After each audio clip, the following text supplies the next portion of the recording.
So here we have the Ford Kuga ST Line Edition on a 69 plate. I'm going to start off by showing you around the outside of the car, and then we'll hop in and run through some controls on the inside. But from the outside, you can see it's a 5-door car with alloy wheels and tinted windows. Let's start off inside the boot and then work our way around the rest of the car from there.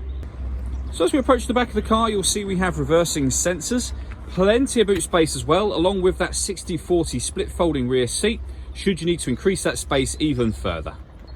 Okay, so we're just going to work our way back round to the front of the car, and then we'll hop in and run through some controls on the inside. But now that we've done a full circle of it, you can see it's in excellent condition the whole way round.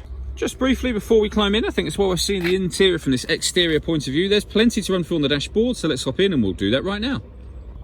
Okay, now that we're inside the car, we're going to start with the dials. On the left-hand side, we have the rev counter, and on the right-hand side, the speedometer. In the middle, you can see a digital readout for this speedometer. You can actually change the information that's displayed there by using buttons on the steering wheel. For individual bits of trip computer information, you can have these 4 bits of information all together, and then we actually have other menus. So trip computer 1, 2, information, settings, and you can have any one of those being displayed on that screen at any given time. You can also see the total miles at the bottom just there. They are 7,804. If we back out to the steering wheel, on the left-hand side are the buttons I was using a moment ago with the trip computer, beneath which we've got cruise control and speed limiter. Over on the right-hand side, we have stereo and phone controls, including voice activation. So you can hit that button, ask it to dial anyone in your contacts list, and it'll do that for you without you having to take your phone from your bag or pocket. That is, of course, once you paired a phone up, and that is done on the touchscreen in the center. Hit connect to phone, then add phone. Search for your vehicle on your device and select it once it is found. And then just follow the instructions on screen from there. We have satellite navigation, as you can see. There's a full video that shows how this works. That can be found on our website and also on our YouTube channel as well. When it comes to music in this car, we've got AM, FM and DAB radio. We have a CD player, and you can stream your music wirelessly via Bluetooth audio as well. On top of that, this car has got 2 separate USB inputs, so you can plug devices into either or both of those, and they will then also appear up here as options. Working our way down with the main volume for the stereo, and then dual zone climate control. So you can adjust the passenger temperature, the driver temperature, the fan speed, up and down.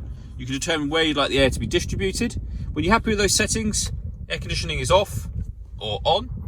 Or you can hit auto, and the car will do all of the work with the fans and the direction of the air in order that it maintains the temperatures you've just asked for. You can override it whenever you wish to. We've got a proper heated rear screen and heated front screen as well, just there. Below that, this button turns off the stop and start. So this car is designed to cut out when it's stationary in traffic to save you fuel. That system is now turned off. You can turn off the parking sensors. And this one turns on the autonomous parking. So if I press that button, this car is able to parallel park or perpendicular park itself. Again, we have a couple of videos showing how that works as well. We have a 6-speed manual gearbox, 12-volt charging socket and electronic handbrake, and then all the way back in the central armrest we have the 2 USB inputs that I mentioned a moment ago. The last thing I want to talk about is the panoramic glass sunroof on this car. So the sunblind is closed at the moment, as you can see.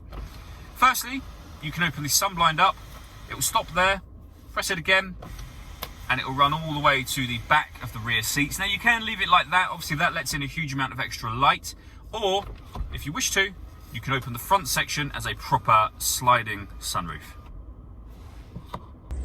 All that leaves me to say is thank you for taking the time to watch this video. If you'd like to come and see the car in person and have a test drive, please feel free to call any of our MJA sites. We'd love to hear from you soon.